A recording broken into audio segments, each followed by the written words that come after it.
প্রত্যেক সমস্যার জন্য কালকে ইনশাআল্লাহ আমাদেরকে বিনিময় দিবে, সওয়াব দিবে, গাঠি দিবে, গাঠি। যদি নাই দিতেন তাহলে হাদিসে কেন আসতো যে কাটার খোঁচা লাগলো তোমাদেরকে সওয়াব দেওয়া হয়, হাত্তা শাওকাতুল্লাতী ইউশাকু ফি, শরীরে কাটা বিঁধলেও সওয়াব দেওয়া হয়, খোঁচা লাগলেও সওয়াব দেওয়া হয়।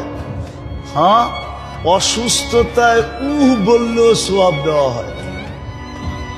হাদিসে আছে অসুস্থ হয়ে যখন বলে না করতে থাকে, আল্লাহ বলে তুমি করতে থাকো বা ঠিক না?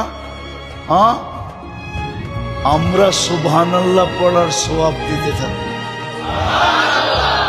আনিনুল মারিজি তাসবিহুন, অসুস্থ ব্যক্তির করার বিনিময়ে সুবহানাল্লাহ পড়ার সওয়াব পাওয়া যায়।